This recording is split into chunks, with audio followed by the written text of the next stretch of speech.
visitation. That's right, visitation of the Lord. Conroe. And, Mm. it's some stuff that's going on over there because they're establishing an ordinary community, but they didn't have the money for like a full on church to start. So they bought this plot Mm. of land, the house, and the masses were taking place and still are taking place in a barn. Like it's just a little barn out in the back of the property. But the thing is, Oh they've wow. done amazing work. You should look up pictures because now because I'm not a parishioner, I haven't seen all the changes that have happened. But as a returning visitor, like once every year or two, I've seen the things that they've done, like grand strokes, and it's pretty amazing because this went from like a little container shed barn that like they just put an altar table up on the back and try to decorate it the best they can to they now have wood paneling to make the inside actually feel like a church. They have little altar rail structure, so the sanctuary is actually sequestered off. They put Mm. like a little confessional in the corner. That they soundproof to the best of their abilities, and it's amazing because they took what is this small little barn that fits, I want to say maybe 100 people, and that's being generous, and they turned it into a like gorgeous inside parish. The funny thing is, Mm. the outside it still looks like a barn. You walk around this thing, and it's just not like a big red classic barn, but it's like a container, essentially. Yeah. You walk in, and it's like, oh no, this is gorgeous. Um, but that's where we went to mass over some of the holidays. We were down in Oh wow. Houston, so we went there. See, I But still don't have the courage to go to the ordinariate. I'm kind of like stuck to the TLM where I'm like, I've seen some liturgy done by the ordinariate because I've been considering just to go. So I've seen some liturgy on YouTube from Our Lady of Walsingham. It looks beautiful and everything, but for some reason, I feel the Latin is just so much stronger and more profound. But then again, I think it's the experience that people have with each of the liturgies, I guess. right, and Because there's there's a ton of respect I have for the Ordinariate, but yeah, you're right. The Latin Mass, I mean, that's our heritage, right? We are Roman Catholics, and the Latin Mass was what we were supposed to be brought up with. Um, yeah, and yeah, say more. dude. But talking about the tradition and stuff, whenever we don't make it to Regina Coeli because it's an hour, and their mass is at 11, and we have kids, so sometimes it's a rush in the morning with them. We Right. actually have a parish that's crossing the street from Minute Maid where the Houston Astros play. Yeah. It's called the Annunciation Catholic Church, and they have a Latin mass there. They at 11 as well, and so it's not an FSSP. It's not an SSPX. It's not an ISCK. Yeah. The Institute of Christ the King. It's just a normal parish, right? And I'm not sure if it's even diocesan, but the whole point is that they do a Latin mass at 11, and they have Novus Ordo masses before that and after. And the 9 o'clock when they do a mass ad orientem. But this church is so beautiful. So we go there whenever we can't make it to Regina Coeli because it's almost as beautiful as the masses at Regina Coeli. Right. It's so beautiful, so solemn. So it's just wow. I'm impressed with it because the choir's awesome. The church itself. So the history behind the Annunciation is that when it was built, I want to say it was about like 100 years ago or something. It was the very, very, very first parish here in Houston, Right. and it was built in consideration to become the first cathedral of Houston, which at the end of the day they didn't choose it to be the cathedral. It was a different parish, which sadly they just took it down, and they're using the co-cathedral as the main cathedral now. Oh yeah. Oh, the one in Galveston. The one in Houston. The one in Houston. Okay. Because I know Yeah, the so I'm not sure if you've been. So I'm not sure if you've been to the cathedral here in Houston. No, I haven't. But it's Do Houston, but I've been to the cathedral in Galveston because I know there's a co-cathedral in Galveston, right? That I don't know. Because I know the I don't think archdiocese. so. I know the archdiocese is Houston, Galveston, but I thought they Yeah. had a co-cathedral in Houston and a co-cathedral on Galveston Island. And I thought I'd See, been to that that. I don't know. I don't, not too sure about that. But the co-cathedral here is now functioning as the main cathedral. It's funny because I went to go confess. When was it? Friday, and they have noon confessions. So I went, and I would park right behind the cathedral because they had the little parking spots, whatever. And I was just driving in circles. I'm like, "Where's the church? Where's the cathedral?" And yeah, it's empty. It's just an empty lot. They took it down, and it saddened Like me honestly. And they demolished. yeah, they demolished it. Yeah, it's all empty. It's an empty lot now. And that kind of hurt me. It saddened me for the church because I'm like, wow, you're tearing down history, tradition. And honestly, I mean, I'm going to be honest with you. I'm not a big fan of the co-cathedral. It's too, man, I just don't find, I don't know. I feel it too empty. Yeah, you have the statues and then you have some images, but on top you have a big Christ, but for the most part it's pretty just empty. I mean, there's not much of so I guess the beauty that I like about the traditional land mass is, you have the side rail, I mean the side chapels, and that makes it so beautiful. And here they don't have chapels anymore, so they just have statues and then the candles underneath for the votive candles. And it's just so sad. So whenever I saw that they had demolished the cathedral, it just saddened me for the church, especially. And I guess it's a perfect segue to talk about how last year the church ended with a bit of confusion for Catholics with Fiducia Supplicans. Because now we're at this point where it's like, man, what's going on? What's going on with the church? Is the church changing teachings? There's so many things that I hear, good things about the document that came out and bad things about the document. I read the document, and I guess I'm on the side of I don't agree with it, especially the way it's worded. The wording's I mean, if you ask Michael Lofton, it's a beautiful, beautiful document. According to him, he compares it to Humanae Vitae by Paul VI, which I wouldn't go that far. I mean, Humanae Vitae is one of my favorite, I think it's one of the most beautiful documents a pope has ever written. And Fiducia Supplicans, nowhere close, in my opinion, right? But the contradiction within the document or the declaration, let's call it, so many contradictions. And so the confusion comes there because it contradicts itself as you're reading it. And it's like, dang, now you have all these people. And then I'm pretty sure you've heard Father James Martin comes out and blesses a same-sex couple. Yeah, there was I forgot where it was, but St. Paul's Catholic Church, whatever. I'm pretty sure it was the New England area. They made a big. It's called St. Paul's Historic Church or something along those lines. They were big on social media because they had their first same-sex blessing, and it's well. I'll let you finish before I word some of that because I do want to talk about that as it relates to it, and then I guess my opinion on what's going on, and yeah. Now go ahead. I mean, no, you can go ahead, and then I'll just branch off of you.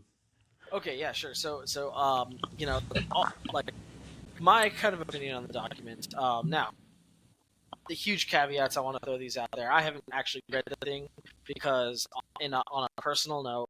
Here's where I stand on a lot of the confusing things that are coming out from the church.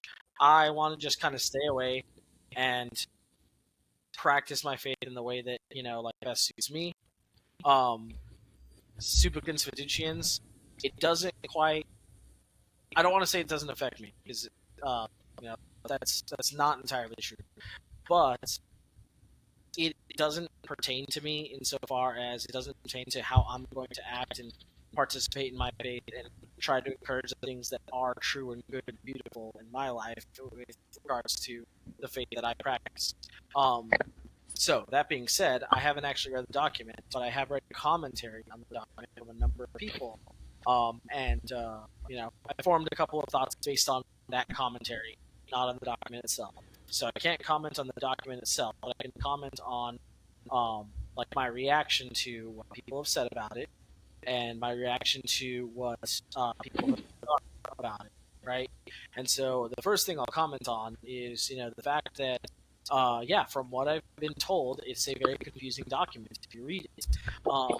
I follow a couple of big time Catholic, YouTubers and podcasters like Ryan Holdsworth and Max Aquinas, and have read some of the things that they have to say about it. I think it was Ryan Holdsworth who was saying something that really is something that really was a take home for him was the fact that this document is supposedly by some people not changing anything, right? It's saying, oh yeah, we can administer these spontaneous blessings at any time, but then this document comes out clarifying that, oh yeah, we can administer these spontaneous blessings to couples in particular, and it uses that verbiage in the document: same-sex couples, same-sex couples, same-sex couples. Well, the kind of paradox there is, okay, if this doesn't change anything, then why did it need to go out in the first place? And if it is changing something, well, what exactly is it changing? Why is it singling out these same-sex couples if it's not actually condoning the coupling of same-sex attracted people? Because you know what, it was pretty smart because the way that they word it is not so much. So in the beginning it said not to pertain to same-sex couples, right. But then they would use, oh man, I wish I had the document. It's on the iPad. That's what I hate about electronics. Like they're good, but then whenever you need them, I'm using the iPad to record, so I have the document, highlighted stuff, written things on it, and I don't have it. Right. But I think he uses couples in special circumstances, I think, situations. And then later on, he moves on to same-sex couples. And then he says that, I mean, pretty much you're blessing not the couple, but the Right. individual. And it's Right. like, wait. Like, okay, the individual, but then if they come up to you holding hands, what are you gonna tell them then? Because Yeah. because what the document kind of states is, not kind of, it does state that it's a blessing, a spontaneous blessing, not to be sacramental, not to be done in a liturgy. It's supposed to be spontaneous, but because if you deny them the blessing, you're kind of denying them the mercy of God. Right. And it's like, because if they're coming to look for the blessings because they want to be in communion with God, or in communion with God, and it's like, okay, yes, but at the same time, you're kind of, if they're holding hands, what repentance is there? Right, exactly. And so it's the same thing that a couple of the commentators that follow have said. It's one thing if you have a same-sex couple coming to receive a blessing because they understand that their relationship is intrinsically disordered, as the church says it is. Right? That's not my words. That is the church's words. That's in the catechism. And so it's one thing if they're coming to a priest and saying, "Hey, we want a blessing because we want to follow Christ better." And we repent of the sinful actions that we may or may not have done as a same-sex couple if they are engaged in sin, which is us. But yeah, it's an entirely different thing if a same-sex couple comes up to a priest and asks for a blessing and is like, "Oh yeah, Father, we would like a blessing." Like, what is that implying? You want a blessing on your coupling? You want a blessing on your relationship? Well, God can't sin, right? That's been said, Mm-hmm. over and over again. And so if we're administering these blessings to couples that aren't repentant or that aren't, you know, and this is where I'll bring in the St. Paul's Historic Catholic Church that I saw going on online. This is the problem with documents like this, when it leaves so much room for interpretation by various people. It's not, like, I'm not a theologian. I'm not going to tell you that there's like theological inconsistencies in the document. I don't have the authority to say so. But what I will tell you, and again, what I'm commenting on, is the reaction of certain people to the document. For instance, the St. Paul's Historic Catholic Church posted photos online of the priest in liturgical garb. He was in an alb, he was wearing a stole, he was wearing a cincture, giving a blessing to the same-sex couple, when the document itself says it should not resemble anything. There should be no semblance of a liturgical or official, like blessing of a sort. Well, if the document explicitly says that, and you have, this church over here doing this and still claiming to be a Catholic church in union with Rome, what's the disconnect, right? Like, what do you say about that? Oh, this is something that, in my opinion, as just a humble parishioner, a humble, church-going, God-fearing, like, man who's trying to follow what the church teaches, what that looks like to me is, at worst, accidentally sowing confusion more into an already volatile and divisive topic. And So at worst, let me ask you a question. Go ahead. And just because I hear it a lot, right? Oh, let's blame Pope Francis. He's whatever. But I'm just my stance on it is, I'm not going to go against the Pope. I'm not going to say anything bad about the Pope because, he didn't write the document. He just signed it off, pretty much signed off on it or whatever. So what do you think we can tell the people? I mean, is it Pope Francis? Is it what he's teaching in the Vatican? Is it the way he's telling these cardinals, these bishops, these priests to be, or is it that he's being influenced? Because, I mean, I'll be honest with you. Ever since he came in, I've always had a love-hate relationship with the Pope Francis. I love him as a pope because he is a vicar of Christ. I am a Roman Catholic, and I do, respect the chair of Peter. But for years, ever since he came in, maybe the first year, I was with him, and then after that, he did some shady stuff, which I was just like, okay, well, I'm not going to say much on it. But now I think it's gotten too far, up to the point where now you have society believing something that should not be, because now the topic of women being ordained deacons has come up even more and even stronger after this document. Right. And so it's like, dang, because there's someone to blame. It's not, someone started it, and now it's just gaining momentum, right? So, and the reason I ask is because, I hear all these people blaming the Pope.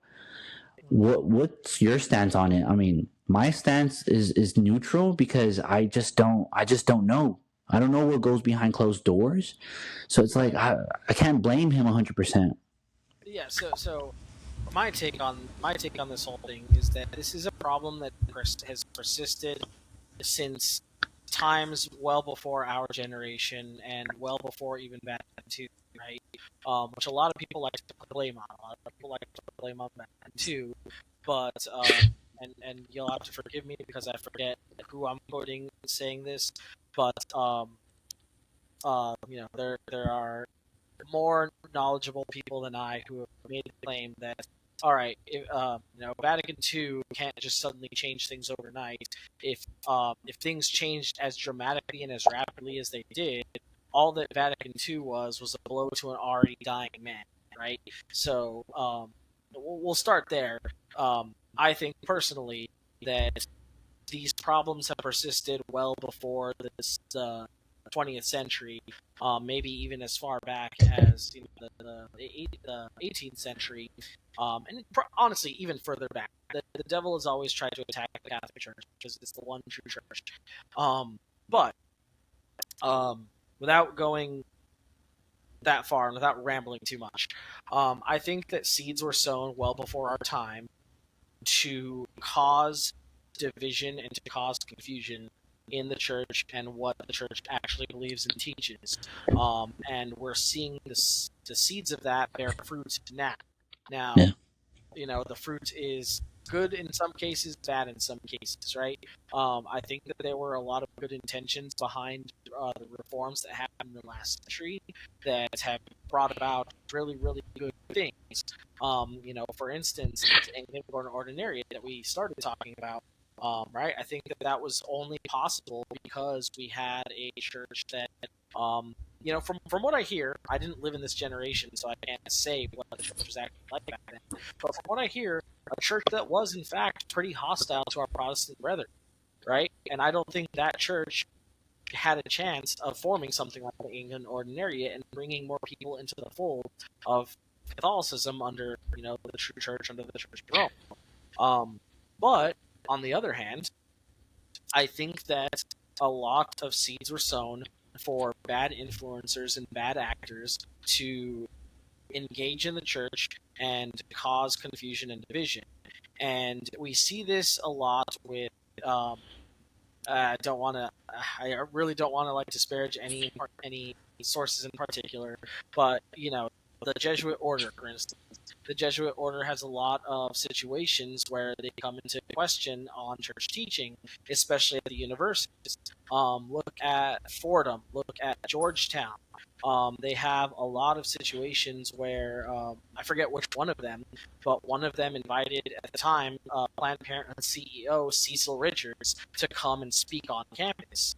Right, a Catholic university should have absolutely no interest in inviting someone like that to come unless they are repentant and converting to Catholicism and saying, yeah, this thing that I participated in before was absolutely not okay. And so, again, I think that that the only reason that was allowed to happen is because bad faith actors infiltrate organizations like Jesuit campuses or even the Jesuit order as a whole. So, with that being said, and I don't want to disparage the Jesuits. I know plenty of great Jesuits, and I know the Jesuit order has historically given us the best saints, arguably some of the best saints in church history, right? Jesuit order has done so many good things for the saints, for the church. But, things like that happen. And it's not just the Jesuits. Look at Notre Dame and the Fathers of the Holy Cross and the hot water that Notre Dame was in because, they had a lot of, theological mishaps, and they were allowing a lot of things on campus that weren't in line with church teaching as well. I can't remember specifics. Again, I didn't go to Notre Dame. You'll have to ask someone who's an alumni or who knows insider information. But these are things that you hear, around the grapevine.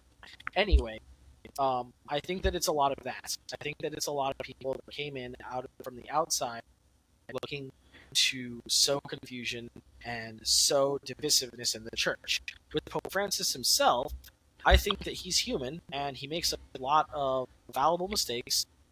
Right, the situation with doing these unrecorded interviews with a secular reporter who doesn't actually believe in the church on a private plane where no one can fact check what the reporter is actually saying. Maybe not a good look for the church and the We're having Christian Marxists in the papal office. Right. And so best we love Pope Francis, pray for him. He's the leader of our church and the vicar of Christ. But there are certain decisions that he makes like that you have to question. Okay, come on, man. Where's your common sense? But hindsight's 2020. If I was in that situation, would I make the same mistakes? Because I understand that in the case of the reporter, at least, he's one of Pope Francis's old friends, and so you're trusting an old friend to accurately report what you're saying. But beyond that, Pope Francis is a very interesting figure because look at just this most recent case. We get and forgive me, my Latin is not very strong at all, but supplicans fiducians or Fiducia Supplicans. Fiducia Supplicans, right. We get Fiducia Supplicans, a document that has undoubtedly caused a lot of confusion and a lot of divisiveness because people are doing that thing where they try to interpret it one way or the other and no one really knows what it's actually saying. And then, like, what is it, a week later, he comes down with beautiful clarity, with absolute authority, and says, hey, surrogacy is wrong. Surrogacy is not supported by the Catholic Church, and you can never actually engage in it and be a good, upstanding Catholic.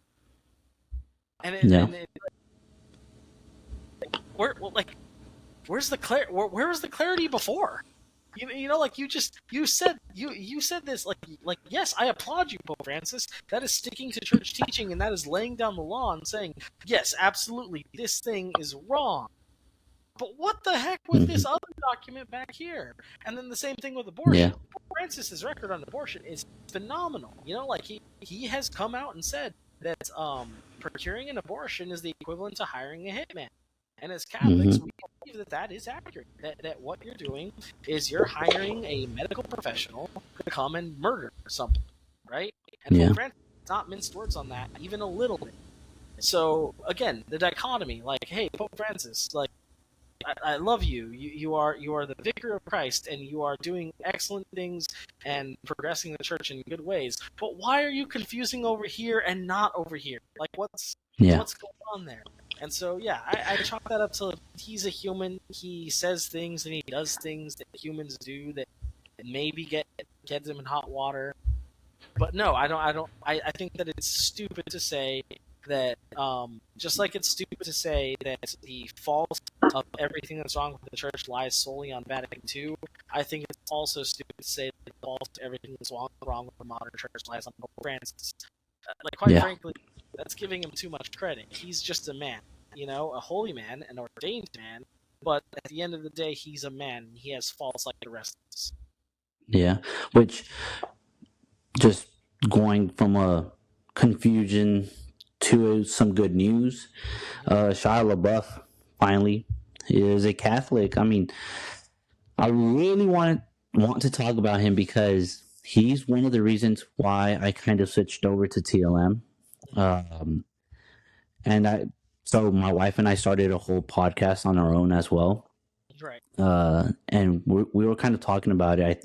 I think because we've been trying to record a second episode, but we've recorded like the intention was there to record and post it, but we've recorded it and had to delete it because my kids started crying or whatever, so we had to delete the episode. But in one of these conversations, I was kind of explaining how Shia LaBeouf was able to voice what I had been feeling for a long time, which was during an interview with Bishop Barron. Bishop Barron asked him about the Latin Mass. What was so special about? I don't know what the question was exactly, but it was something along the lines of why the Latin Mass. And Shia LaBeouf said, "Well, when I go to the ordinary Mass, I feel like when I go to the Latin Mass, I don't feel like someone's trying to sell me a car or is trying to sell me something. I feel like I'm being led into something special." And that's exactly what I had been feeling for a long time. I would go to church and I would feel that like they're trying to convince me that this is right, or this is the way you have to lead your life, or whatever, right? In the Mass, right?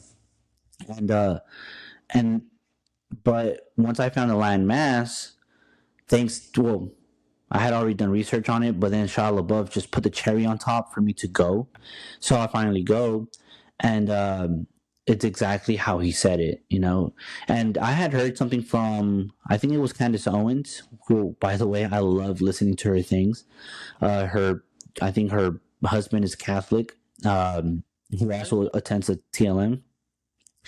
But she's not. I think she's, if I'm not mistaken, I think I heard that she's like considering uh, coming over to to Catholicism, but I'm not too sure. But anyways, the whole point is that she kind of made a comment. Sure, Padre Pio, the movie was a disaster. Mhm. The new one was a disaster. It was horrible. It was more of a socialist propaganda more than it was about Padre Pio.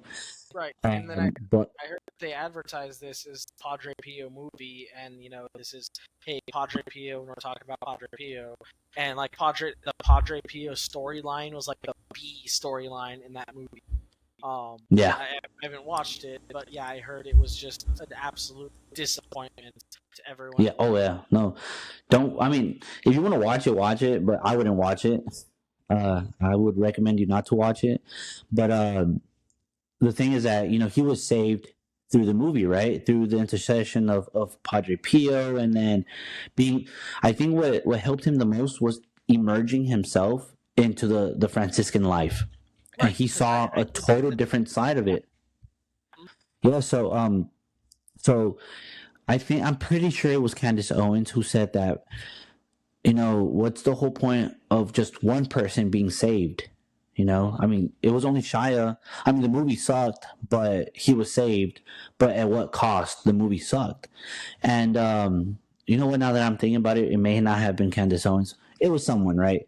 The whole point is that I remember, thinking about that little quote from that person, and I'm like, wait, he didn't just save himself, but he kind of helped me out as well because now I'm getting to know my faith even deeper, and my wife, and now my second born, he's our first TLM baptism boy, right? We finally baptized in the traditional rite, and congratulations.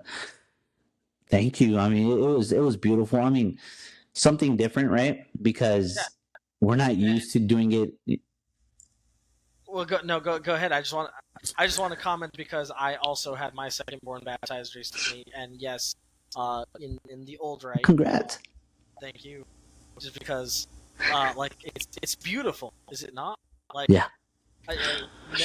no offense to a modern Novus Ordo baptism, it still confers the graces of baptism, but there's just It, something extra about oh the yeah. baptism. I think the steps within it. I mean, uh, you start at the apex of the church. You're not even in the chapel, Right? Yeah. and your kid's getting an exorcism already, Mhm. and the prayers. I mean, they're beautiful. And then And the things that he does outside, and then he walks in with his stole on the baby with the mother.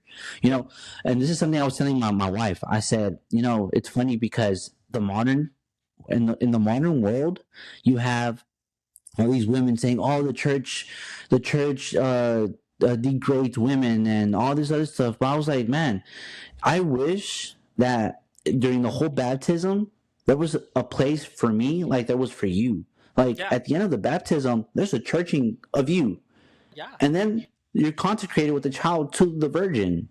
Yep. Like there's no such thing as me. Like there's a place for you. Like, and my wife said exactly that. She said that she felt, and it's funny because, yeah, we had family there or whatever, right? And they're not used to it. They're not Yep. used to this, right? So, I wouldn't blame them if they thought it was boring or if it was just too different or whatever, right?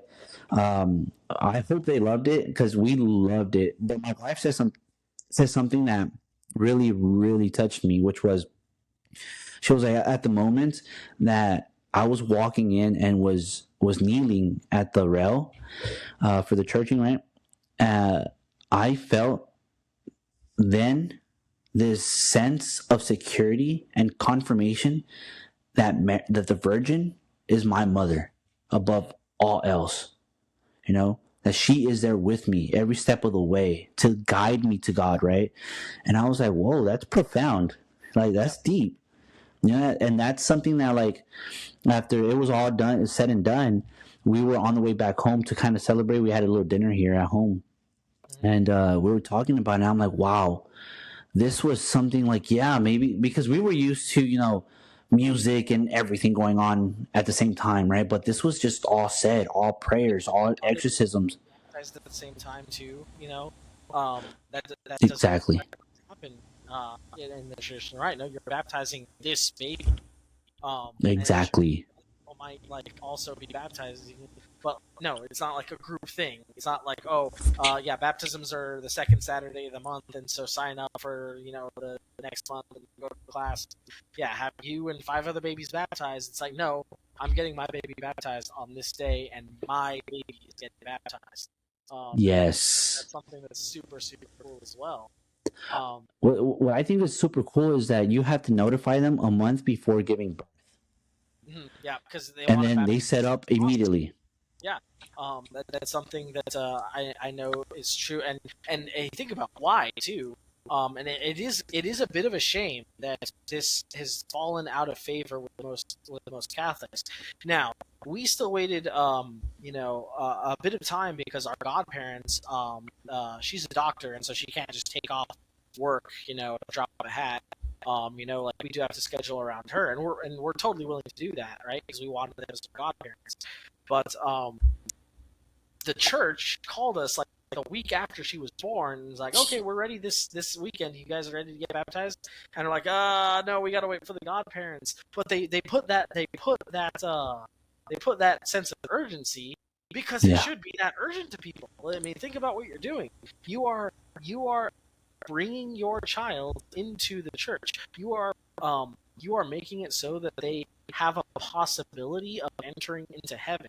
Now, the caveat, of course, the church teaches that God can save through any means, even extraordinary means. But we believe, extra ecclesia nulla salus, there is no guaranteed salvation outside of the church. The church is the only way that we know that salvation can be achieved, which is why baptism is so important. Because before you're baptized, you are not a member of the church. And yet we hope and pray that God will grant the graces to poor, unfortunate babies that die unbaptized. But it is urgent because there is a chance that should something, God forbid, something happen to a child before they actually get baptized, their salvation is on the line. And so I love that that's such an emphasis in traditional communities is let's get these babies baptized as soon as possible but there's an urgency. See, you used the right word, urgency. It's funny because I didn't know about the whole month thing because of course I'm new to the whole TLM baptism stuff or the way things are done.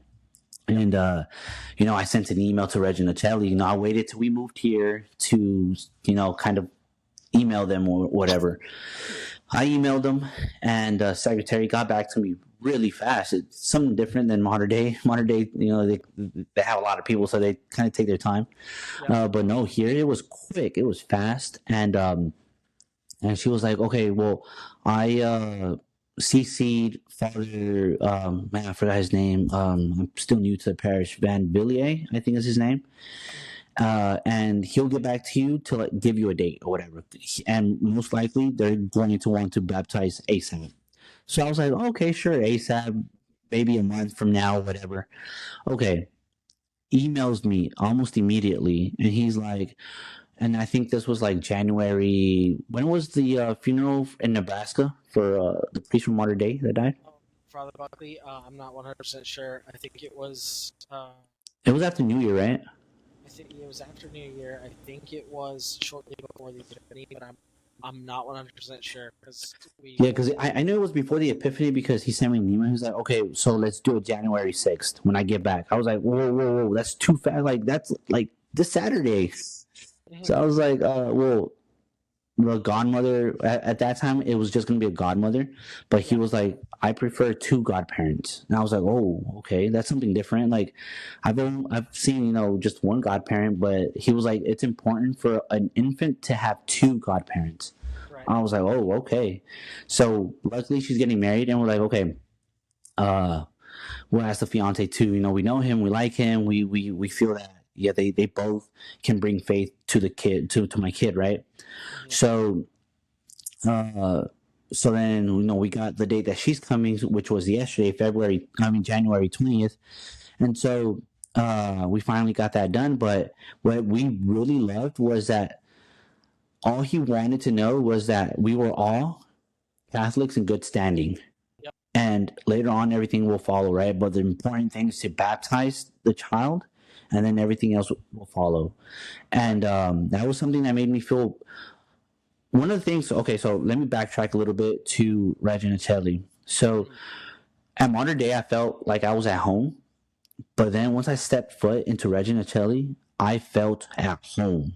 It's so strange. I felt at home. It's modern day was literally 10, 15 minutes away from us in Dallas. But then here in Houston, it's an hour. But when I first stepped foot, I didn't care to drive the hour.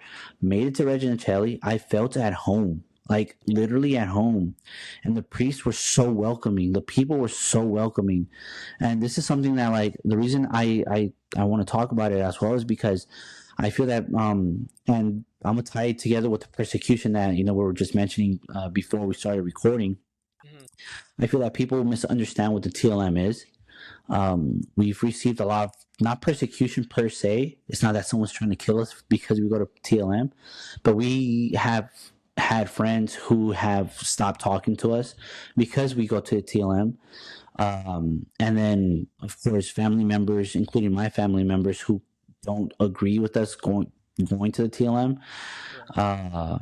And we've heard so many ideas of what the TLM may be or whatever, or what are they telling us to do, or this and that. And it's like, no, like, there's more to the TLM than what you think. It's not someone telling us what to do. It's literally just a mass. Right. A mass done, everything done pre-Vatican II. Whoa. Before you get into that, though, I do want to interject there. The TLM is just a mass, but I think that because you're talking about persecution too, and the friends that have stopped talking to you, that's not just because of the mass you attend. There's something more about TLM, and that's why we attend it, is because it's not just that it's just a mass. I could get just a mass in Spanish or in Portuguese or in Japanese, or whatever. That would be just a mass. The thing about the TLM is it is more than just a mass. That's what's compelling about it. That along with attending the TLM, there's a lifestyle that is fundamentally different. A state of mind about your faith that is so much more intimate and taken seriously than I think most modern churches, actually participate in. Right? It is a mindset that says this is our faith, and the reason that we practice this way is because it's important to us, because our faith is important to us. And not only is our faith important to us, but our faith is this importance to us, right? Yeah. And I think, unfortunately, at most modern churches, that's not emphasized. That's not the case. That's not expounded. It's like, oh yeah, this is pretty important. In fact, it's really important. But you know what? In the case of a pandemic, we're going to shut down with no questions asked. Just for a hypothetical scenario. It's kind of like the way so on Friday we went out with some friends because my wife needed to do some work for them. So she does taxes and stuff. So they called her to see if she can do their taxes. So we went. And there were really two couples were there, and so we used to be in this Novus Ordo group, right? And so they were just shocked that we no longer were there because we, like I've told you before, we grew up in this group, right? So they were just kind of asking us questions about it because of course, I mean, two people that grew up in one group, their whole entire life, their whole entire family's there. Of course, it's kind of weird, right? Right. So exactly. So oh wait, what happened? Your whole entire family's there. You grew up in it, and then you started going, and then so what happened? Like, how did you make that change? And so, the way that I explained it to them, because one, you can't really explain a TLM. You have to experience it, and two, I told them the only way that I can kind of explain it to you is that the liturgy does all the work.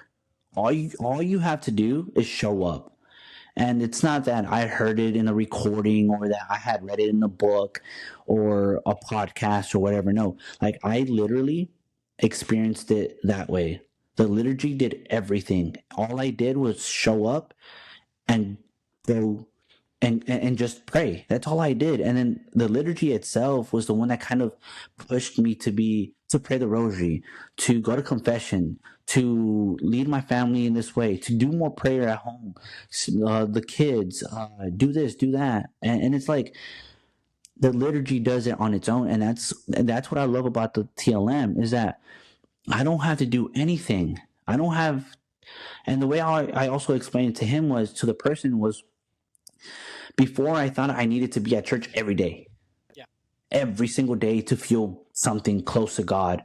But now I'm like, no, it's more of like the quality more than quantity, right?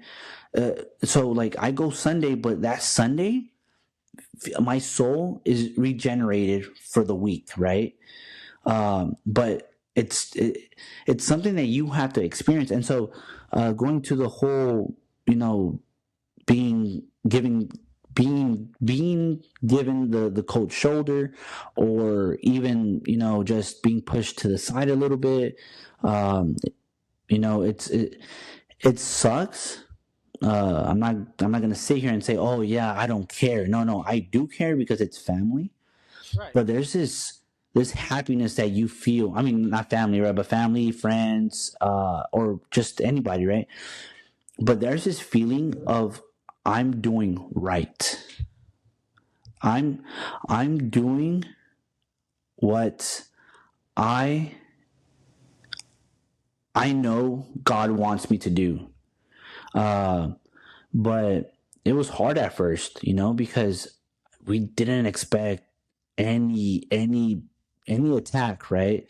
But it happened, and it's like, wow. I mean, it's not that we're going to, like, a lot of people think it's a cult, and it's like, Yeah. no, it's not a cult. And to Like, be fair, no, it's not a cult. some people do take it as far. You said in the contests, the Pope is the Pope. You're wrong. You're outside the church. You have not created your own church, and sadly, those kinds of extremists have made it seem more culty than it really is. But yeah, no, it really isn't. It's not. It's a method of practice, and it's a method of tradition that we hold in our hearts and in our lives. And I think Yeah. that's something that needs to be emphasized, because you talk about persecution, and just to kind of like feed into that topic, I can't really speak too much on a personal level. For me, participating in the TLM has not brought the same level of separation from like friends and family as you seem to say you are. And don't get me wrong, like friends and family that aren't into that have noted that it's weird and have kind of distanced themselves. That much is true. But the fundamental way that I think most TLM people are persecuted is in the fact that they're just shutting down those communities, right? I think that's the biggest persecution that traditional Catholics face, which really is a sad thing. I mean, because you have the weight of the entire world basically telling you that the way you practice is wrong, and it's weird, and it's off-putting, and yes, people like you, and I know of other traditions that have the same experience, that they encounter the traditional Latin Mass, and they encounter the practices and the lifestyle that it entails to dive fully into that traditionalism, and they're separated from their family and they're separated from their friends, not by their own merit, but because they want to take their faith seriously, and their family and friends don't want to. And they may not say that, they may not think that that's what they're doing, but really that's what they're doing, is that they are comfortable in, and I'm thinking of a couple of friends in particular is why I say this. So Like I'm naming actual examples. But I know of one friend in particular who's like practicing. He started practicing traditionalism, and his family just cut him off because his family's nominally Mm. Catholic, and his family, goes to mass every Sunday, if that, right? And that's the extent of what they do, and they don't dive deep into their faith, and they don't learn their faith, and they support all these things over here that are contrary to the faith. Well, this friend, unfortunately, he started. Sorry, unfortunately for his family, not for him. Unfortunately for his family, he started practicing, traditional Catholicism and took his faith a lot more seriously. And again, just because I'm the caveat guy and I want to make sure that I'm being as ecumenical as possible, I'm not saying that it's only traditionalism that takes their faith as seriously. I'm just Yeah. saying that there is a correlation between taking your Catholic faith seriously. Rather, there's a correlation between participating in traditional Catholicism and taking your faith seriously. So, just putting that out there. You can go to Nova Soto and be like one of the most upstanding and holy Catholics in the world. You can be more Catholic than many traditionalists, but there's a Oh yeah. correlation with traditionalists. So that caveat out of the way, this friend, he starts practicing traditional Catholicism, and he notes that, hey, some of the things that his family is practicing, they aren't correct, and he charitably tries to correct them on it. He says, hey, look, this lifestyle that you're living over here, or these things that you're participating in over here, or hey, family member, cousin, whatever it is that has like a marriage over here that hasn't been annulled, and you're sleeping with someone else, that's not a relationship you can participate in. Even though you're Hmm. divorced, that hasn't been annulled. Hey, cousin drinks and gets plastered every time that they drink. Right? That's not proper Catholicism. So Thomas Aquinas says we drink until mirth, but that's the limit. That's not the goal. Right? Things like that. Yeah. You take your faith seriously, and your family or your friends who aren't practicing as seriously as you are start to distance themselves from you because they don't want to live and they don't want that wake up call that says, "Oh, I'm not actually practicing my faith the way that I should." And so that was a long, long, long-winded way of saying that there's one way that we experience persecution as traditionalists is that the people that we've come to know and love, even the ones that are in the faith, start distancing us from them because Yeah. we take faith seriously and they don't, and they don't like the fact that we take our faith seriously. Maybe because it's a reflection on their own soul. Who knows? That's speculative. But there's one way. The second way is you have all of that weight of social pressure, and then you have the hierarchy of the church saying, "Hey, you guys can't practice anymore. Hey, we don't like diocesan Latin Hmm. Mass. Hey, Yeah. we think you guys are a radical group that's trying to undermine church authority and that's trying to, usurp, um, uh, Vatican II and all the good that it's brought, or whatever their reasoning is. So we're going to shut down this Latin Mass. We're going to shut down that Latin Mass. The FSSP, you're okay, but you're on thin ice, right? That type of Oh, thing." very thin ice. So I've again from traditional podcasters that I've heard, this is tragic because maybe I'll grant maybe all of this was done because there were in fact some radicals that were trying to do what they say they did. They were trying to undermine the church and they were trying to cause division and scandal and whatever have you. But you're really throwing the baby out with the bathwater with the measures that you've taken. Because, again, Brian Holdsworth, he was commenting on this when Traditionis Custodes came out. He knows of a community, and I'm paraphrasing here, but if I remember correctly, the story was he knows of a community that it was a Latin Mass community that was a diocesan Latin Mass that had people traveling from like you traveled to Regina Coeli from an hour away. This church had people traveling from an hour and a half away just to attend the church. And they would have fellowship and they would have community after Mass. And they built this really tight knit community where all the families knew each other and all the kids played with each other and all the Hmm. kids were friends. Well, hey, guess what? That church doesn't exist anymore, or at least the Latin Mass there doesn't exist anymore. And all of these families they don't have a place to actually commune anymore. These people who were so involved in each other's lives, these relationships that had been built up, they can't exist anymore because they have nothing else in common. They live like 3 hours in some cases, 3 hours in opposite directions, right? Yeah. And so this community has been broken up directly by something that the hierarchy has done, right? Like Oh yeah. that's not just a Fiducia Supplicans moment where it's like, oh yeah, we're saying this confusing thing about church teaching.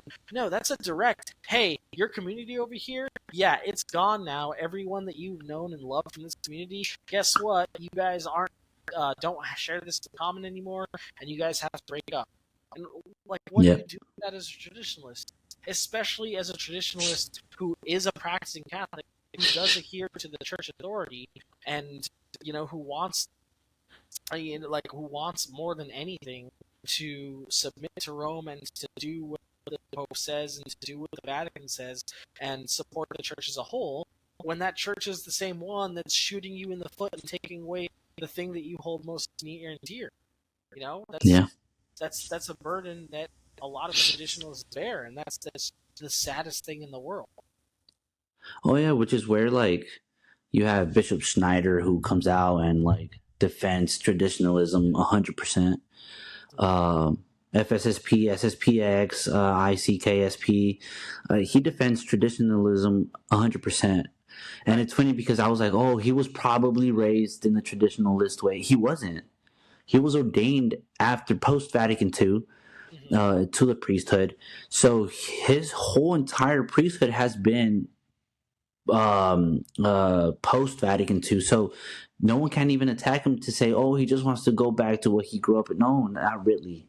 So it's like you have bishops who see the beauty behind it, the community behind it. I mean, it's funny because,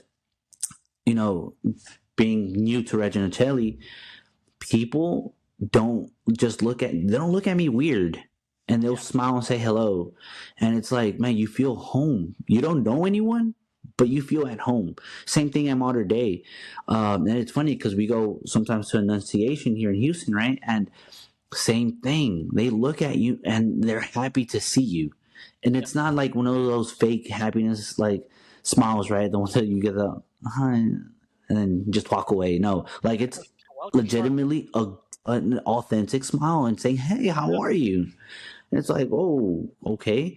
And it's like I told the guy, it's the same faith practiced different. Yeah. Okay. So like if you think I'm in the cult, I'm not. If you think I'm not Catholic, I am. Just imagine it this way. The Franciscans, different spiritual, it's a different spirit and it practiced differently, such just like the Franciscans and Carmelites. Someone who chooses to go to the Carmelites is because something's calling him to that spirituality. Right. And if he went to the Franciscans, he wouldn't fit because he's called to the Carmelites. Same thing to the Franciscans. Different orders, same faith. And that's how I kind of explained it to them, and it kind of sucks because, you have, for example, my mom, oof, let me tell you, man, she did not like it. She was, she was mad. Does she accept it? I don't know. She hasn't brought it up again. I do bring it up sometimes just to, talk about it because, of course, it's like being married, you just want to talk about your wife. You love your wife so much that you want to talk about her, and I love the TLM, and that's all I want to talk about. But I'm learning to stay quiet, and just letting my actions. Because back in the day, I would do a lot of talking, and at the end of the day, it was just words. And now I'm actually putting into practice, which of course I understand, and it's funny because a lot of people may think that we're pushing ourselves away from them, but it's not really we're pushing ourselves away. It's just that, like, when you know that you're not welcome because you don't practice the same way. And I'm not like throwing stones at anyone, okay? It's not, right. I'm just talking in general because it's happened with friends where like they say that they respect it and they don't. And it's like, man, like you just feel that awkwardness in the air, and it's like, man, all we want to do is be happy. You know, you want to be happy, we want to be happy. You know, and we're happy this way. And if being happy means for people to push us away, then by all means, bring it on. Because and if we're willing to sacrifice that, there has something the TLM has something that other things don't. You know, because back then, I didn't want to do that. I didn't want to. If someone was against me, I needed to go and try to please them and be in good terms and try to justify why I'm doing what, this, Right. that. And now it's not that way. Now it's, you know what? If me being happy in this practice means that you have to push me away, then by all means, God has a plan for me. And Just to comment on the pushing away, because I like to think about it in this way. Just again, trying to be as maybe best intentioned as possible and as charitable as possible with what the other party is thinking. I like to think about it this way: is it's like I don't think that anyone is pushing anyone else away. I'd like to think that it's something like it's something like a meet the person where they're at versus invite them to greater things debate, right? So let me try to paint an analogy, and I'm building this from scratch, so it's probably going to sound really rough and icky and rugged. But imagine that there's a big canyon, and down here in the canyon, there's enough sunlight for you to get by, and there's like a river in the canyon, and you even have a perfectly nice village there. And there's like deer and stuff that venture into the canyon, so that village can have food, and like that village is perfectly happy and it's perfectly fine and it's perfectly able to, um, you know, subsist on itself, right? But because they're able to subsist on themselves down there, they never bother to venture up into the hills. Well, let's say a couple of brave adventurers say, "Hey, let's go up into the hills on top of the canyon, and let's see what's going on up there." And they climb up to the hills, and they find like the source of the river, and they find like these beautiful fields of like wheat that provide them with more vegetation and more nourishment than they ever had down in the canyon. And they have all of these like succulent and supple, like pigs and cows and animals that they can like hunt and feast on, and they can establish a village up here that is even bigger and more grandiose and has way more wealth and way more what do you call it ability and way more everything than the village down there in the canyon, right? So the village down there in the canyon, they're surviving, they're subsisting, they might even be doing well, right? They have running water, and there's nothing wrong with their lifestyle. There's nothing wrong with their village. It isn't going to collapse. But up here in the canyon, or sorry, up here in the hills, there's bounty. There's excess. There's like beautiful things. There's more sun than you can see down in the canyon below because you're up here, up on the hills, and so there's just way more beauty that you can observe and absorb and nurture yourself with, right? And so these two pictures are what I think of the Novus Ordo and the TLM. And yes, that might be kind of pejorative to people who practice Novus Ordo and are getting along fine, but this is how I view the call to the TLM and the call to traditionalism, is that traditionalism is that village up on the hills. Traditionalism has this like certain intrinsic beauty to it that better, in my opinion, for the third time, people that are going to be like, "Oh, well, you're wrong. You're factually incorrect or whatever." No, in my opinion, the traditional Latin Mass and the traditional lifestyle is that village up on the hill that gets more sunlight, and gets more beauty, and gets more bounty, right? And so the people who travel up there, who establish the village up there, they see something beautiful and they want to bring it down to the people in the canyon. We used to be in the canyon, right? We know what it's like to be in the canyon, and we know that it's perfectly fine, but we also know that it's better up there. So why Yeah. wouldn't we want our people in the canyon? Why wouldn't we want our friends and our family in the canyon to experience things up there? But what's the nature of Yeah. people? People are scared. People don't like change. People think, "Oh, it's perfectly fine in this canyon. Why do you want to go up there? Why would I ever bother? Like, what if there are dangers up there? You don't know what kind of things are going to go on in, the hills up there. There's so much sunlight that maybe it burns your crops. That kind of mentality, right? And so I think that's fundamentally what happens when you have this dichotomy and this pushing away of people. I don't think it's a true pushing away. I think it's a, hey, we found something beautiful and we're going to invite you up here. And so we have moved towards something good and we have moved towards something beautiful. But because the other people are content with, being in their village, which again, let me reiterate, is a perfectly sustainable village, and there's nothing wrong with it, right? It is able to subsist, and it is able to bring you the nourishment that you need to live a full and successful life. But because they're just content with that and not to a call to greater things, or what we perceive as greater things, right? Again, personal perception, what we perceive as greater things and what we perceive as better practices of our faith, and we can have the argument later on, what's objectively better faith and what's not, or what's objectively better for you and what's not. But we see this beautiful village on the hill, and we invite them, and they are the ones that say, no, I reject that. I don't want to go up there. I want to stay in my canyon village. It's perfectly fine down here. Why would I want to go there? So I don't think it's really a pushing away. I think it's a rejection of an invitation. I don't think that they. It's funny you say that. To get lost. They want us to come back to their safety of the village down here. Yeah, it's funny you say that because I don't think it's intentional. I don't think they're like, oh, we're pushing you away because whatever. I don't feel it's intentional. I feel that there's a miscommunication. Because like imagine having someone you're so close with, and then out of nowhere they don't talk to you the way they used to.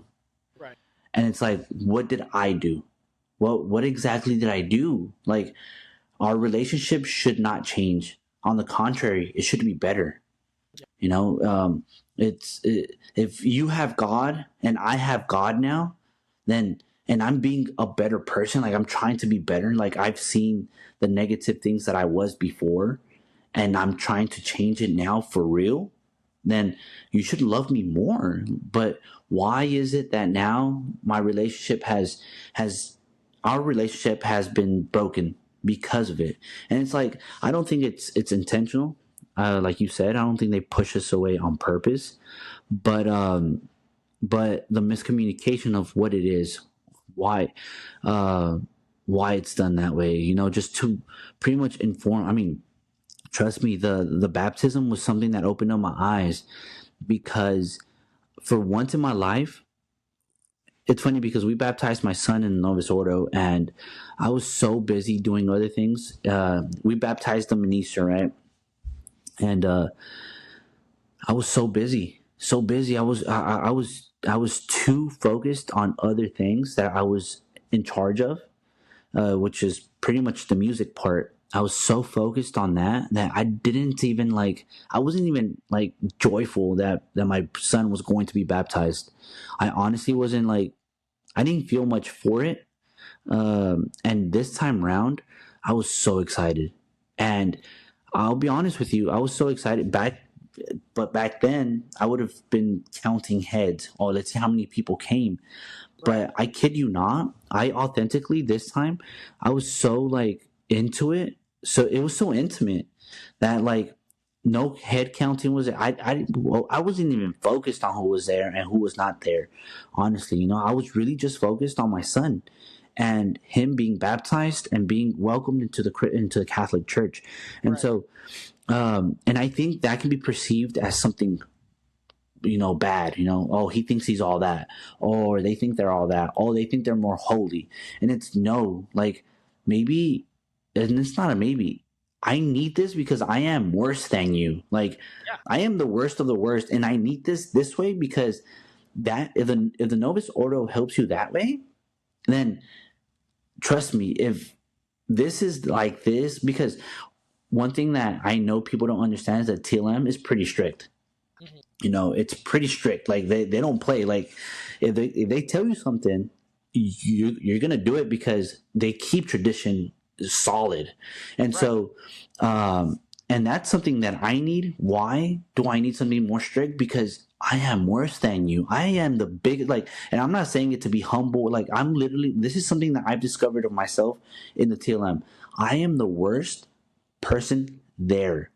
That's why I need to talk to God every single week, because I don't even make time for him throughout the week. So come Sunday, I'm there for an hour and a half to 2 hours, just praying my butt off and asking for God to really help me. So it's sad. I really wanted to talk about persecution for a reason, man, because my wife and I, we just moved back to Houston, and being kind of like the black sheep, right? I mean, I grew up the black sheep my whole entire life anyway, so it's nothing new to me.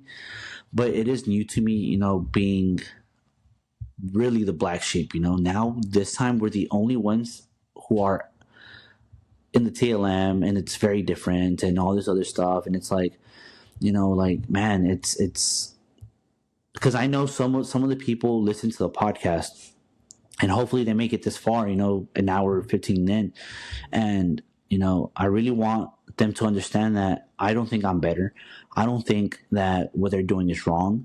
I don't think that what's going on is okay, but that I'm really just a person trying to do my best to be as Christian as possible, to know my faith as much as possible. I got into an argument not an argument. I really tried to avoid it, but I got dragged into it.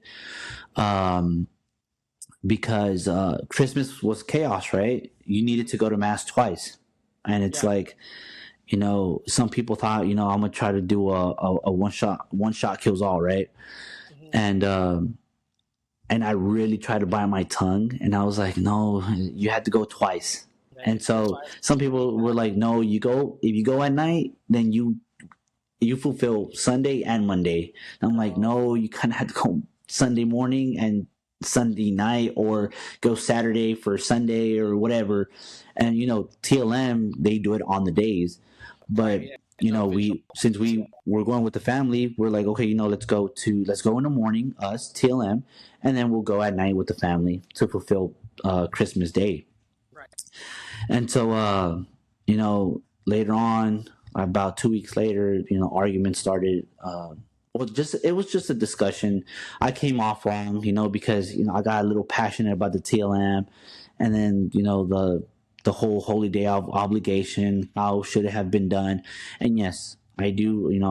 I do apologize. I came off, like a know-it-all. But honestly, I'm an idiot. I can't debate with anyone, But when I am passionate about something, like, I get passionate and aggressive and whatever. And so I came off wrong, and instead of you're better than me type of deals. Exactly, and it was, and it sucked, but like, I guess at the same time I had these hidden feelings of, but I know that you don't agree with me at all, and it's like, man, like, the persecution is fine and dandy when you kind of expect it, but I didn't, I guess I just didn't expect it to that degree, Right. And I think there's something that we have to keep in mind, a couple of things that we have to keep in mind when arguments like that happen, because I know exactly the type of arguments that you're talking about, because again, I have friends that are traditionalists that have the same arguments, and I have had the same arguments with friends and family who don't agree, or are off put, or are weirded out, whatever it is, by the change in lifestyle it undergoes. those of us that choose to practice traditional faith. And there's two things that I think that need to be kept in mind. The first is no, this isn't about me thinking I'm better than you. This isn't about, you're doing something absolutely wrong and the way that you live your life is so horrid and wretched that you need to stop and do exactly what I'm doing, right? Yes, That's exactly. not what it is. It's an invitation to holiness. It's an invitation to something that I think is better. It's an invitation to something that in some ways is just abjectly better, is something that draws you closer to Christ. But it's an invitation. The second thing is that sometimes it is because I'm doing something better than you, and that's okay, right? But that's what love is. That is literally what love is. You want someone to be a better version of themselves. So if I'm doing something Good that point. I can't put it, I can't name exact things because just none come to mind. But let's make up a scenario. If I'm going to mass every Sunday and you're not, I'm literally being a better Catholic than you in the sense that I'm following the tenets of the church and you're not. So if I invite you to come to church with me every Sunday, it's not because I, as an intrinsic being, am better than you. No, it's because I'm practicing my faith better than you, and that's good for me, and it would be good for you to also practice your faith better, and so I want you to be better. So in that particular case, yes, I am better than you, not intrinsically. It's not like I am a better built person and I am superior to you in all manner. No, it's I'm that no the thing, sinner. yeah, exactly. It's that the thing that I'm doing is objectively a better thing to do, and you should be doing it too because it's part of your faith, right? Again, made up that scenario. You can argue for or against, certain aspects of traditional versus more modern practices, right? But I just threw that in there because that's something that we can point to and say, oh no, you're objectively not fulfilling your Sunday obligation, and that's actually wrong. It's actually sinful. Versus fulfilling your Sunday obligation is not as Christ Exactly. calls you to. So Exactly. And I throwing that really out. want to touch. I Yeah, really want to touch that point because I've heard so many, and when I was in Dallas, and uh, 'cause my parents are one of those who don't. If they don't go Saturday, they're not gonna go Sunday. mhm, And it's like, I grew up. I didn't know that it was a mortal sin to not go to Sunday. So now that I discovered it, I'm like, man, if I know and I don't tell them, then their sin is their blood is on my hands because right, me knowing I kept it to myself. And so that's where I'm at, right? Where like that's where the battle comes in because I'm like, okay, I I know that they don't know, not because I know more than them, no, because I just discovered it and I'm learning as well. I would like for everyone to understand Catholicism now right. because it's not being taught the same way it used to be, Mhm, And the biggest example that I give is when I went to the TLM, the first, I think, first week or two, I saw two kids, a 5-year-old and an 8-year-old praying the rosary, mhm, but they knew their prayers. I right, was like, dude, I didn't know my prayers. I didn't pray my first rosary up until I was 17, 18, around there, and I was still praying it wrong. It's right, until I made it to the seminary that I learned how to pray the rosary. But then all these other kids, they know their prayers, their act of contrition, they know Latin prayers as well. And it's like, whoa, whoa, whoa. This is something different. Like, mhm, these kids know more than me. And yeah, it's like, okay, I'm learning little by little. And so like I may come off wrong and I don't mean to. And maybe that's the cause of the push to the side. But like it saddens, humanly speaking, because my spirit is joyful. Honestly, after I listened to this one homily by priest from St. John Cantius, we were just watching it on YouTube mhm, on the day of because it was live. And he said pretty much, if you have God, you are joyful even in your sufferings. And that really hit home because I was like, wait, I do feel joyful. People right now may dislike me, may push me to the side, may think I'm this, may think I'm that, when in reality, I really do think I'm the worst person out there because I have my own flaws. But I am joyful. Humanly speaking, sad. Spirit wise, I'm joyful. And I'm like, I'm willing to go through it because it brings a satisfaction to me that has been I've been looking for forever, right? But just to finish with this, right? Well, this point, right? Uh, never. I say all this because I want people to understand that us as traditionalists, we need to be careful how we, because at the same time, it's also our fault that some churches may close down because we come off too strong. You know, we want to convince people that you have to. If I think about it, if the church allows these other groups to exist and permits them to celebrate in their own way, it's a good. Because at the end of the day, they're bringing these people into the church, and they're there, right? At least they're practicing within the Catholic Church. Yeah. And so I see it now in a different aspect, in a different light. You know, the church allows it, so be it. Us as traditionalists have to stick to what we believe to be. I don't want to say the way it has to be, right? But we just have to stick to what we love. Right. And let other people enjoy their love for their way of practicing it. I think we would say we have to support the way that we feel called, or the way that we feel called Exactly. people to Christ the best way, or the most beautiful way, right? Yeah. I think that's it, you know, and that's why I do maybe overemphasize, but that's why I do emphasize the I'm not disparaging Nova Sordo. The my analogy with the two villages, right? The village and the canyons for me that would represent Nova Sordo, right? It's perfectly fine. The village can sustain itself. There's nothing wrong with the village, right? And from my perspective, that's the case. Is that it's a village that gets along perfectly. There's nothing wrong with it. It's not like you're going to be condemned or go to hell or anything like that for being in that village. And heck, other people may have the exact opposite opinions.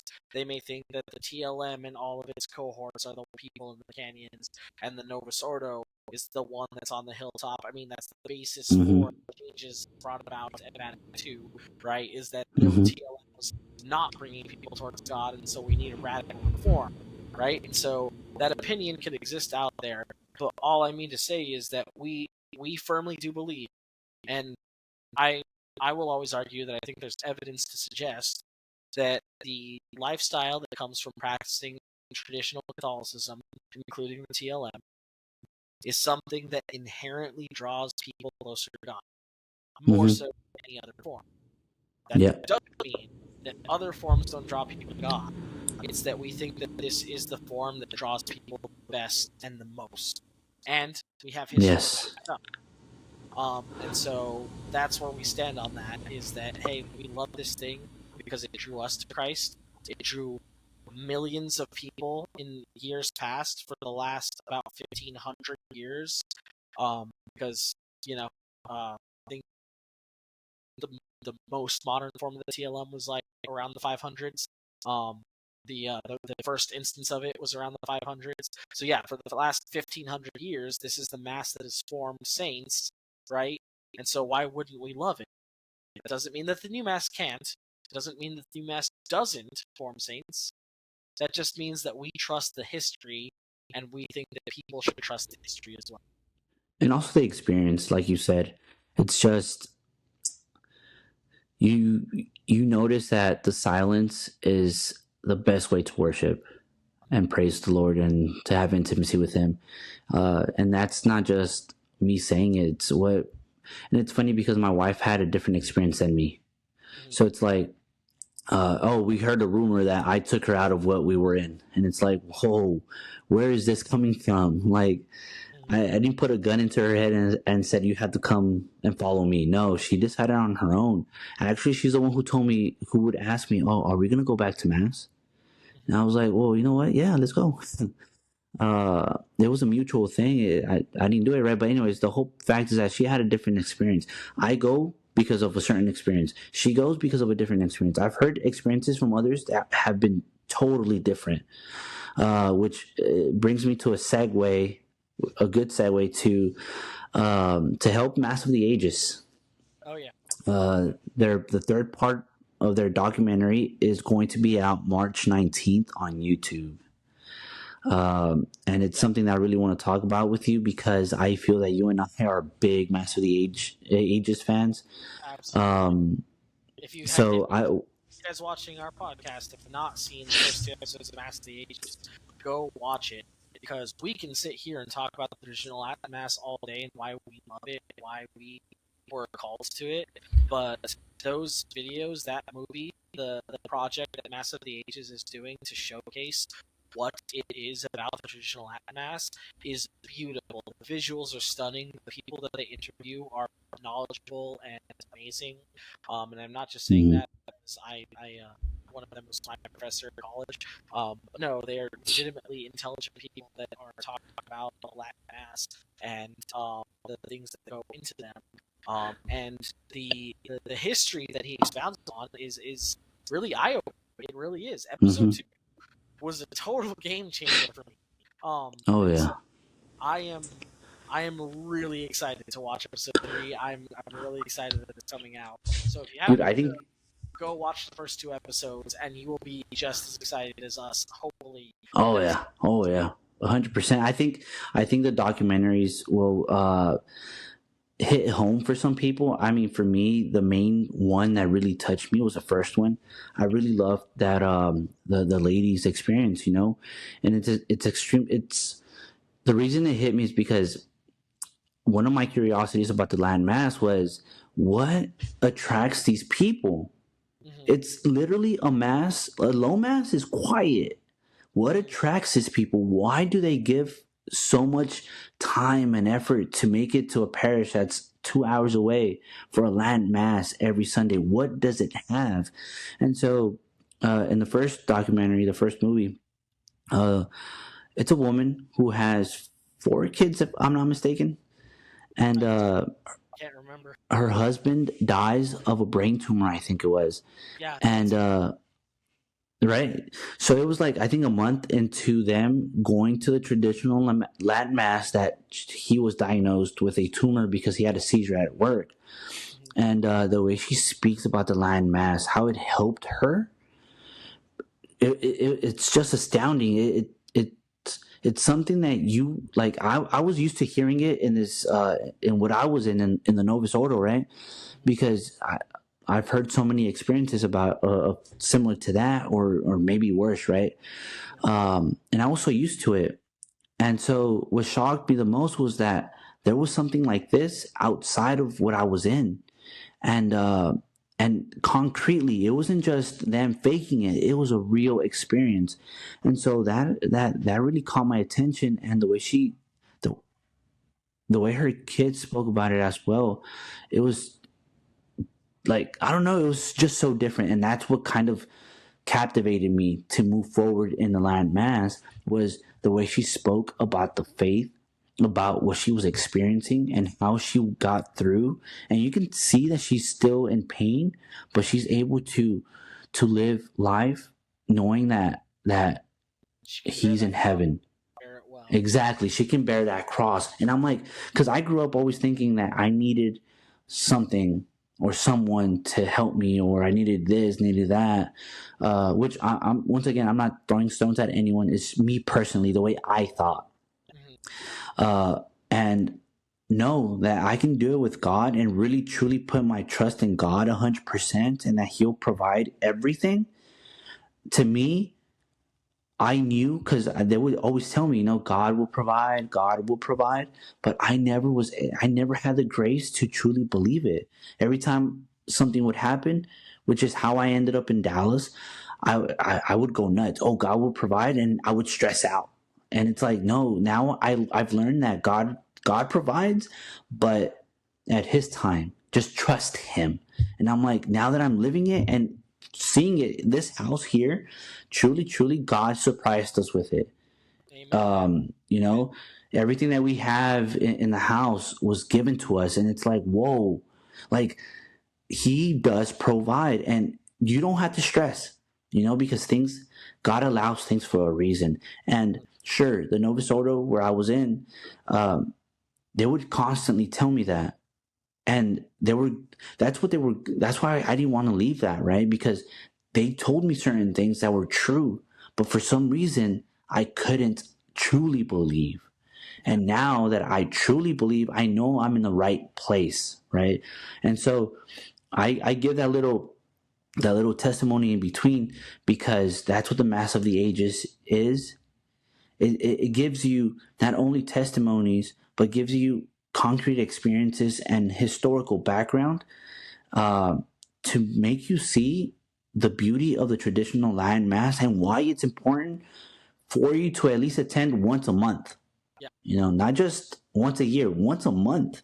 Go to the Novus Ordo, but then go to the Latin Mass once a month, because it's a different, I don't want to say spirit, it's a different, what can I use? A different experience.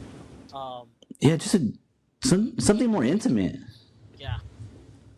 You don't have to worry about singing, clapping. What else do they do in Novus Ordo? Reading.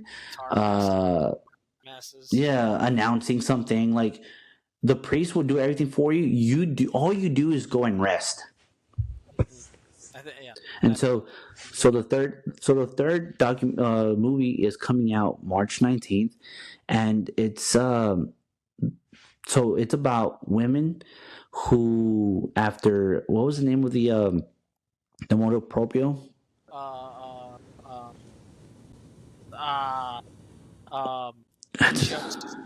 Traditionis Custodes. Yeah, that one. So whenever that came out, these women, I think that's what I read from the description, right? They walk all the way to Rome. I'm not sure from where, right? But they walk to Rome and meet up with the Pope. Try to meet with the Pope to allow the Latin Mass to be accessible for everybody.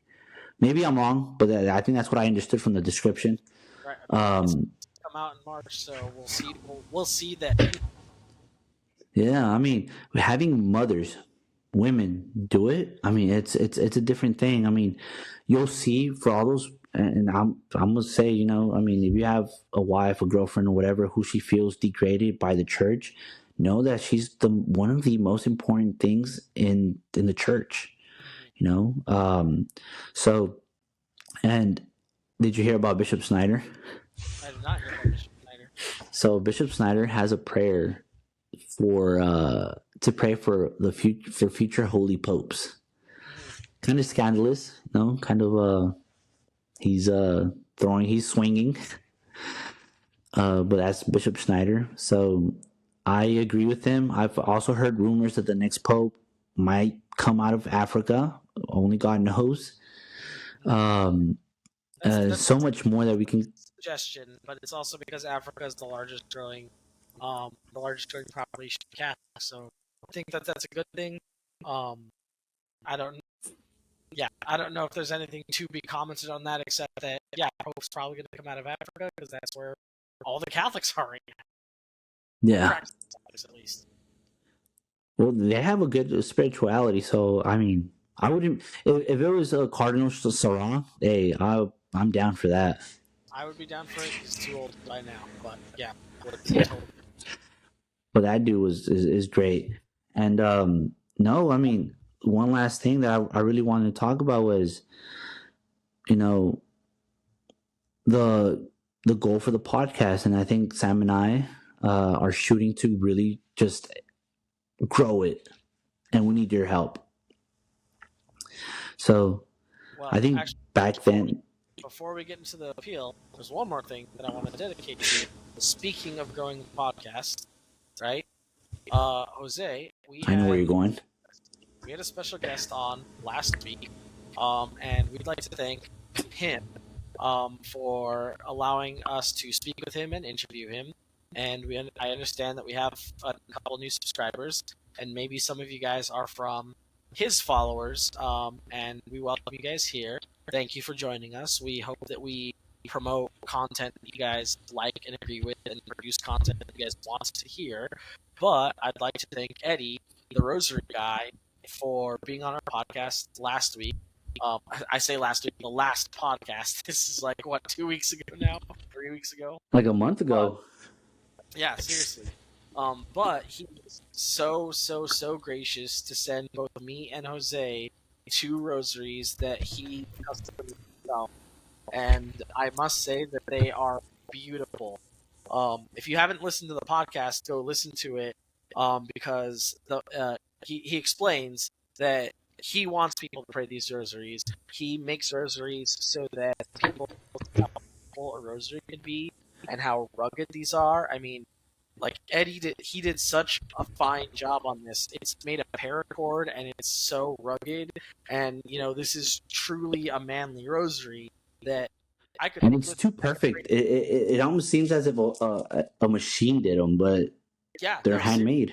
This is an amazing rosary, and Eddie did all of this himself. So Eddie, God bless you. If you're listening to this episode, thank you so much. This is a gorgeous, gorgeous rosary. I hope to get many, many supplications and prayers out of this. I want to do a special shout out because he not only made the rosary, but he added special intentions for us on the rosaries too. When he asked me, about some dedications, I told him, well, I like the color red, and red is associated with martyrdom, and so I think a couple of dedications that should be on here are Holy Catholic Martyrs. And so, we have, I don't know if you guys can see there, we have Saint Sebastian, we have Saint Sebastian, we have Saint Thomas More, and we have Saint Maria Goretti, all of whom were martyred for the faith. All of whom you guys should definitely read the stories, because each of them has an excellent story. St. Thomas More has a movie about him, The Man for All Seasons. Go watch it. It's fantastic.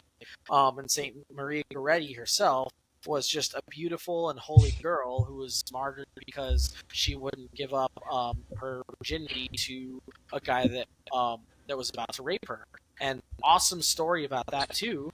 He repented, and his constant canonization is being pushed, because he repented of murdering Maria Goretti and became a Christian, and sought out her forgiveness. And he went to go. If I remember the story correctly, he went to Saint Maria Goretti's mother after he got out of jail and would visit her and asked her forgiveness. And the mother told him, "That day I lost a daughter, but today I gained a son." And they proceeded to have this mother-son relationship. And so, this, it's just a beautiful, beautiful story. Definitely go read about St. Maria Goretti if you haven't. But thank you, Eddie.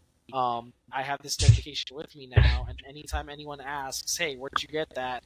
I'm going to tell them the rosary guy made it. Go follow his page, go look at all the beautiful rosaries he's making, and pray your rosary, and ask for the saint's supplication, because we have so many holy people that gave their lives for the church.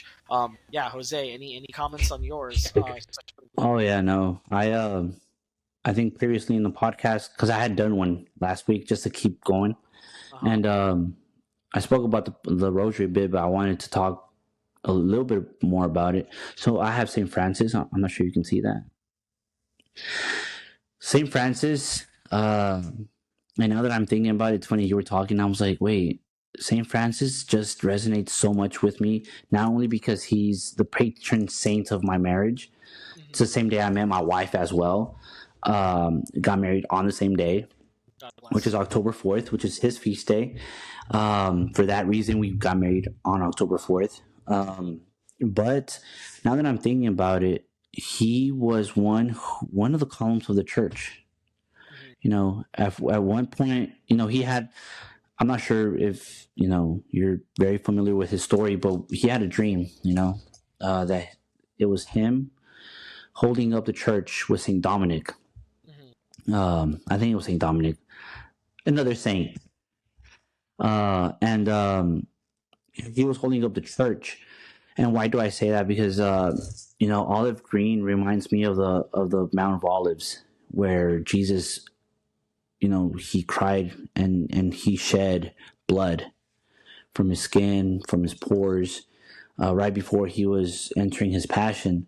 And so the green is because of the Mount of Olives. I've been to the Mount of Olives. I've seen the tree where he cried blood. He cried blood. And St. Francis, because he motivates me to want to also be a reformer of the church. Mm-hmm. Not the way Martin Luther was, right? But to be, yeah, exactly. But to be a reformer in holiness, for my family, for if I become one for the church, hey, that's what I'm called to be, right? But I see this rosary, and I didn't say this last time, right, in the previous podcast, but this rosary, every single day I see it, reminds me, as you just said, to hold steadfast, hold on to the rosary. It's a weapon. It's your armor. It's your sword. It's your shield. It's everything. And so to hold on to this and to see St. Francis every single day reminds me to keep fighting for the church. Mm-hmm. Don't leave the church, because salvation, you can only find it in the church, Catholic Church, but also to fight for the well-being of the church and to fight for what is right. And he never became a priest. He stayed a deacon. He never became a priest because he didn't feel worthy of consecrating. But yeah, that's why this rosary, when I first received it, when I first got it, I don't know about you, but I really did want to cry, because it's just a beautiful rosary. And having all this meaning on it just makes you want to really just hold it all the time. I don't know about you, but I always want to hold it. I always carry a rosary in my pocket, and I'm used to the thin ones, but this one's like so bulky that I'm like, this is so cool. Yeah. Like, I feel I can just take it out and be like, move away from me, Satan. Exactly. Yeah. And pictures are coming, Eddie. But yeah, thank you, Eddie, very much. Thank you, Eddie, so much. I haven't taken that picture. I will take it as soon as my kid lets me. For me, it was a real fiasco. It wasn't delivered to me when they said it was, and it was accidentally delivered to the neighbor's house, and so it took a couple days for me to track it down because they were out of town. And so, yeah, I haven't had a chance to actually take it anywhere yet, but I got the pictures coming. But thank you, Eddie. Yeah, I love the search. And with that, we finished this. I think this has been the longest episode we've ever done, and I love it. I hope that the people actually hear up to now. If you've stayed this long, thank you guys so much for listening, and we hope that you'll come back next week for more. And we're gonna try, now that the new year is over, to keep putting out weekly episodes. Life just hit really hard around the holidays. Sure, it does. Oh yeah. Yeah. Oh yeah. Content, and if you like it, leave a like, subscribe, give us a comment or two. And comment what's going on, and yeah, tell us what you like about it, what you don't like, and any constructive criticism is always appreciated. Yeah, and if you like any prayers, you can always leave that down in the comments as well. We'll be happy to pray for you as well. And go follow Eddie Maduano on Instagram at Rosary Guy. And with that, we finished. And God bless, and see you soon, Sam. Absolutely. See you, Jose. God bless. All right.